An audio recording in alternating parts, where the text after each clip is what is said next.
is the limit from the left of 3. What would you say? And then the right of 3. The limit from the left of 3 is?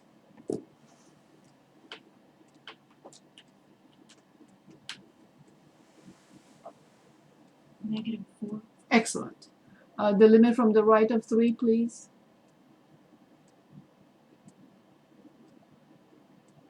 1. 1.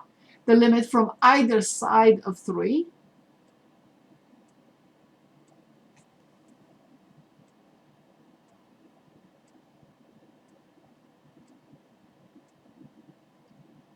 From the left is -4. From the yes, it does not exist. Very good.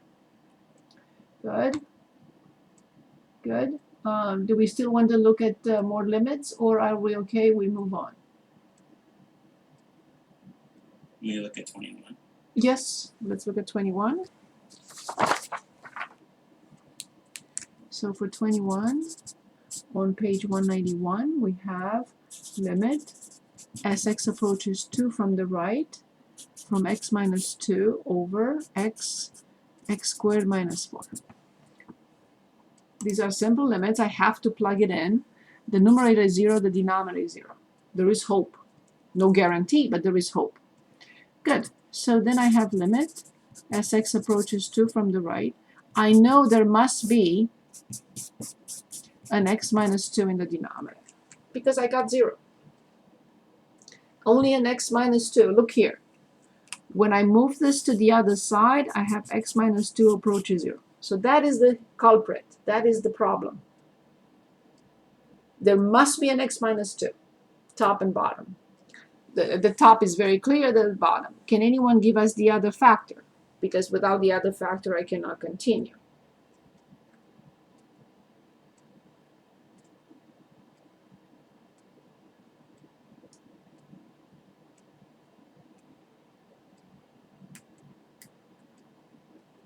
X plus 2. Excellent. I remove the problem. Only now I drop the limit operator because I apply it. The numerator is 1, the denominator is 2 times 4. So 2 times 4, and I get 1 over 8.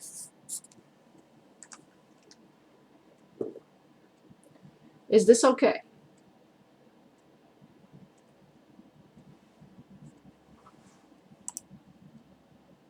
Okay. Differentiation. Let's choose anything from 26 to 37. So,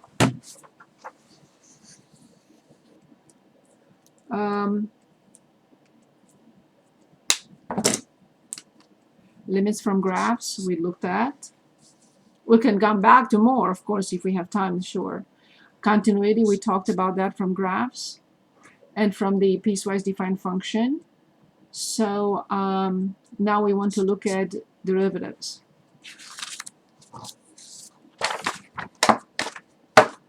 So let's choose anything we want to differentiate. We already had a problem at the beginning, but maybe we want to differentiate anything else. Anything. 36 is a good one, even 37 is a good one, 35 is a good one, 33 is a good one, all of these. So you choose. 33. Okay, so we want to start with 33. Fine. So 33 on page 191, and that is f of x equals x over 5 minus x. Good. I have to use the quotient rule. So f prime of x, I don't want to forget. I will write 5 minus x everything squared in the denominator right away. And now remember the rule. The top function prime is 1. So I have to multiply it by the denominator. Minus the top, but now I have to multiply by the denominator prime, which is -1.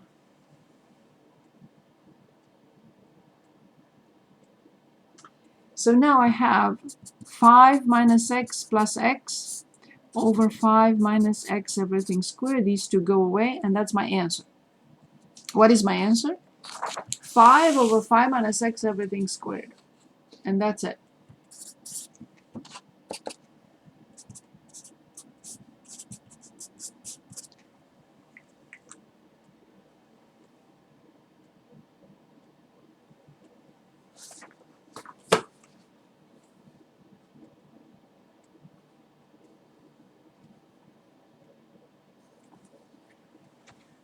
Good. Is this okay? Any questions? Okay, do we want to look at anything else? If not, I would like to look at some more problems.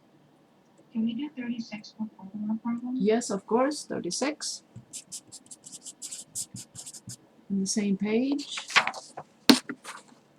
36, we have f of x equals x, the square root of x squared plus 5. I have to be able to identify that this is the product rule. And I have f prime. The first function prime is 1 times the square root plus the first function, and this is nice because I have a quick rule to the square root of x squared plus 5 times the inner function prime.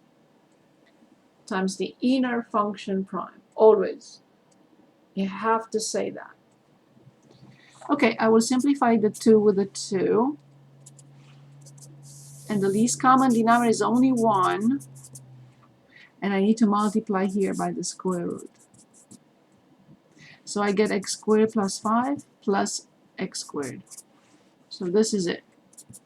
2x squared plus 5 over the square root of x squared plus 5. Do not attempt to simplify anything. It's impossible.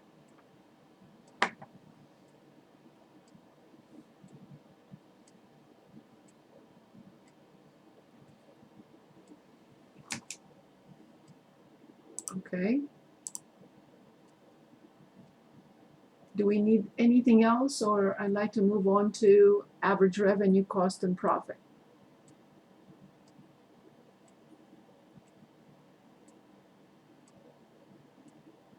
See, I'm not rushing you. I just want to touch up on everything.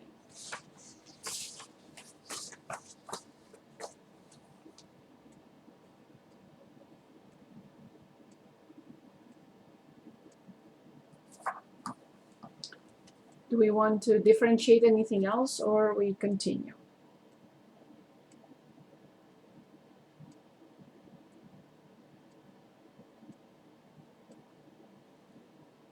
Continue. Okay. Good. So let's look at, we are given, so this is 39, 191, R of x, C of x, let's see what else. Okay, x is in numbers, and R is in dollars, everything else. They want us to find the average revenue, cost, and the average profit when eggs are produced, just the functions. First, we have to determine the profit. We know the profit is always revenue minus cost. But remember to distribute the negative sign to both terms. It will be a terrible mistake to distribute it to one term and forget the other. So this is 50x minus x to 2/3 minus 750. In order to determine the average of these functions, I have to determine R of x over x, I have to determine C of x over x, and I have to determine P of x over x. These are the functions called average revenue, average profit, average cost.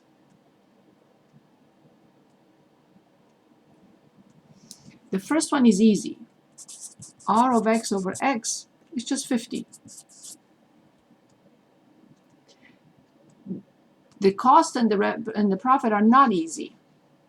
So the cost of x over x will be x to 2/3 plus 750 over x. And if you remember, we have to separate them into two different fractions. And copy the base, x to 2/3 over x to the first power. 2/3 minus 1 is negative 1/3. And plus 750 over x, but I have to write it like this. Is this okay so far? We haven't finished the profit. We have to continue with the profit.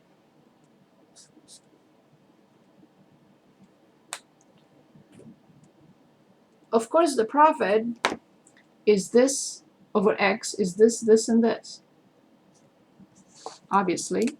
So then the profit over X is 50 plus this, of course, minus, and I just said that. And I wrote plus. Good.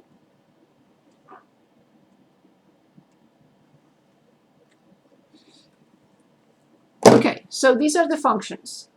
The average revenue is 50. The average cost is this. The average profit is this minus this. Okay, that's part A. In part B, what do they want? The rate at which the average cost, they only want the average cost now. The rate at which the average cost is changing when 8 speakers are produced. So they only want us to work on this function because it's the rate of change. What do I need to determine? Because it's the rate of change. The derivative. Yes, I have to find the derivative of this, which is this function, and then plug 8 in it. So C of X over X prime first, and then I will plug in 8.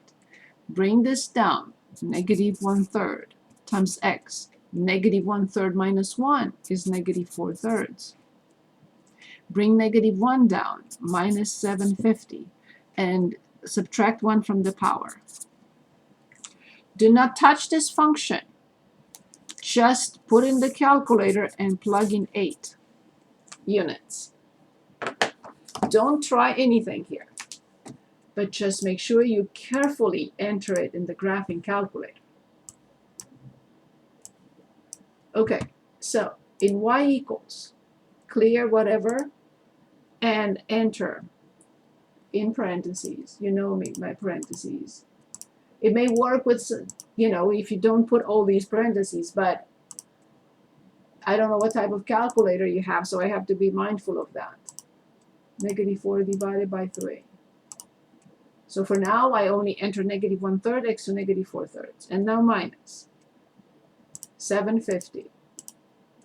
And x power negative 2. Make sure it's entered correctly. All I have to do is second in table and plug in 8.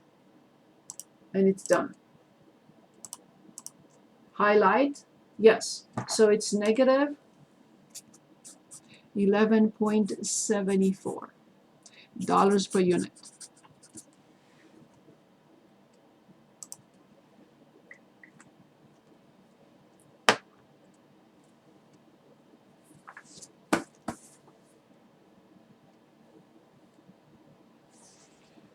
Any questions on this problem?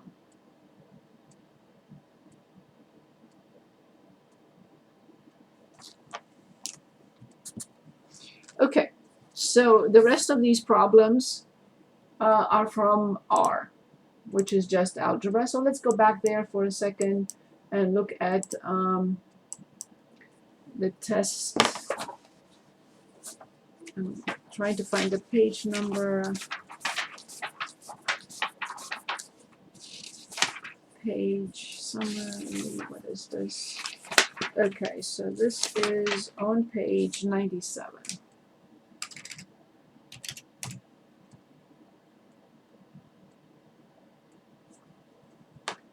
Good. Use the vertical line test and identify whether 11 is a function. Is 11 a function by the vertical line test? Yes. Perfect.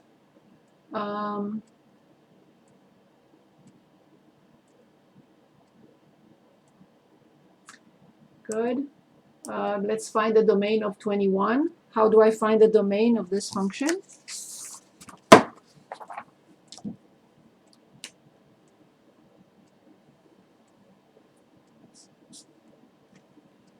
How do I find the domain of 21? So 21 on page 97. We have f of x equals x squared plus 20 over x squared plus 5x minus 14. What do I need to do in order to find the domain of this function?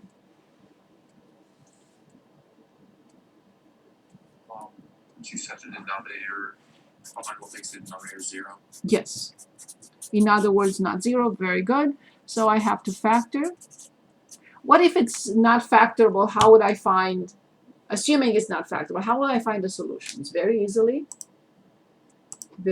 with a graphing calculator. You can borrow one from the testing center. You go to apps, go to number 9. I also recorded this video for you. It's in with the other recordings. The order means the degree. It's degree 2, and I plug in 1 as the leading coefficient, 5 as the middle coefficient, and negative 14 as the free term. And just click on solutions, and you get that x cannot be 2, x cannot be negative 7.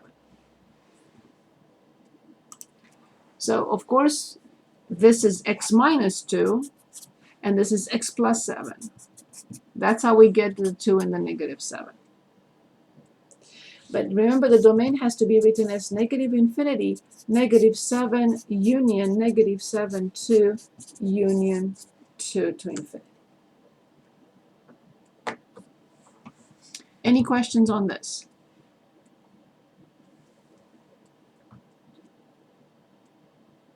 Any questions on this problem?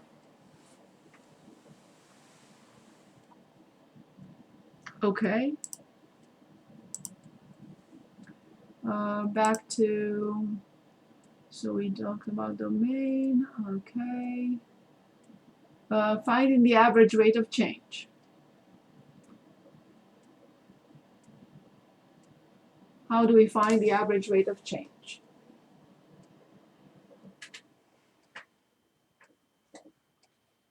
Give me a function, so for the average rate of change,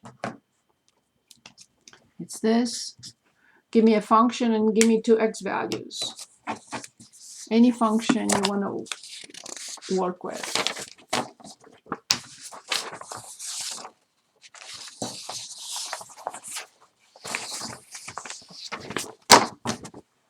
Can anyone give us a function? Any function, please. And 2 x values.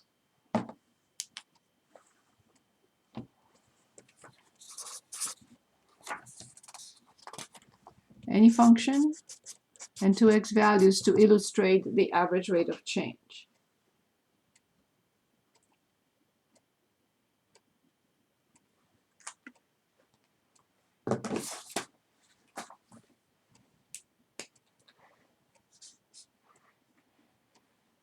Four minus 9x squared. Good. And give me 2 x values. Perfect. 4 and negative 148. 148? Okay. So in order to determine the average between negative 148 and 4, I have f of 4 minus f of negative 148 divided by 4 minus negative 148. So I will put the function in the graphing calculator. In y equals, clear, and the function is 4 minus 9x squared, and I plug in 4 and negative 148. Good. Okay, so f of 4 is negative 140, and then plus 197132 divided by 152. Okay, so I'm just going to do just that.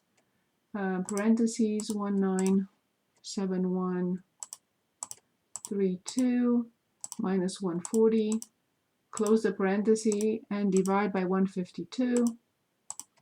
And that is the average rate of change, 1296 of this function on the interval negative 148, comma 4.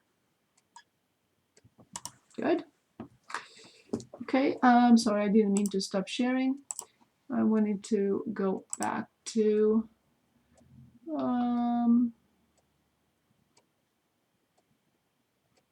the profit and loss analysis. We have the total cost, the total revenue, total profit, how many cars must be produced to a break even.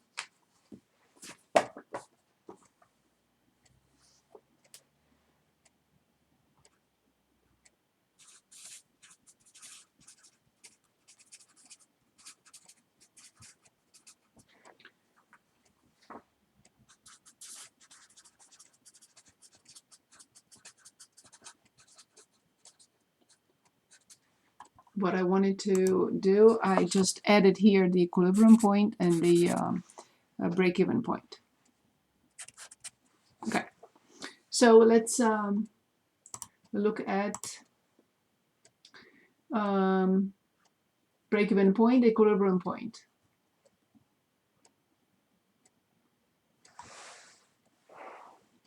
Which one we continue with? I mean, let's do both anyway. So number 9. Again, these are just algebra. So they are giving us a fixed cost of 8,000 and the variable cost 0.08x. They're selling them at 0.50x. So then the profit function. So the fixed cost plus the variable cost, the revenue function, we are selling them at 50 cents per unit. So then the profit function will be revenue minus cost. So 0.50x minus 0.08x minus 8,000. So this is negative, I'm sorry, 0.42x minus 8,000. And the break-even point is when the profit is 0. So 0.42x equals 8,000. Then I divide 8,000 by 0.42. Don't forget the break-even point is a point. So the break-even point is whatever we get, comma, the revenue of that number. So just divide 8,000. No, that's not what I meant. 8,000 by 0.42. Then we get, since it's a number of units or people that we manufacture, we cannot manufacture, even if it's 47.6, I would say 19,047. I would not go up because 0.6 will not make another card. So 19047. And now the revenue for that is I have to multiply by 0.5. So times 0.5. So this will be, the revenue is 9,523. And that's the break-even point. Then the equilibrium point, we are given the demand and supply. So that's number 10 on 97. So we have demand as x minus 8 squared, and we have the supply at x squared plus x plus 13, and they're telling us that x is between 0 and 8. We may get to solutions and we will only accept the one between 0 and 8.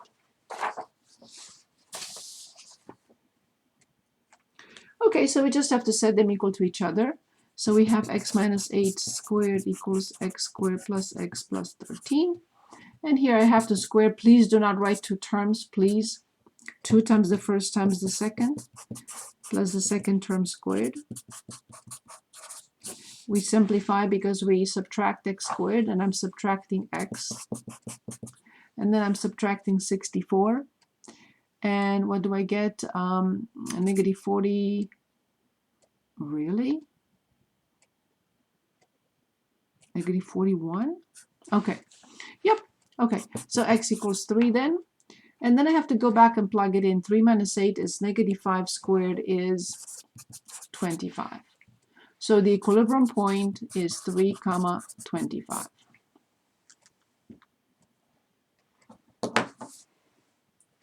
Any questions?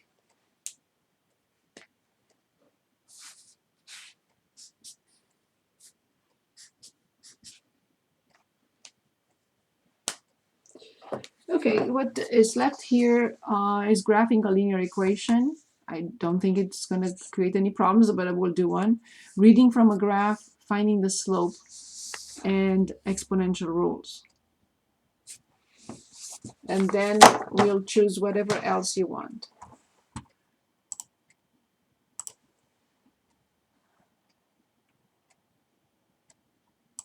Let's see. What else is here?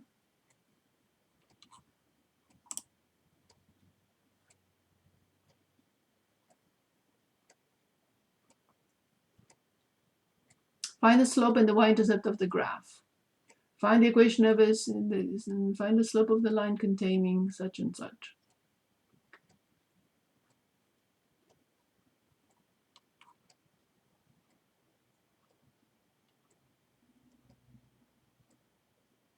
Okay, so let's look at number 3. We have y equals 4/5 x minus 2/3.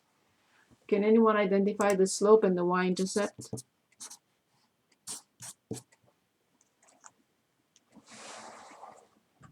The slope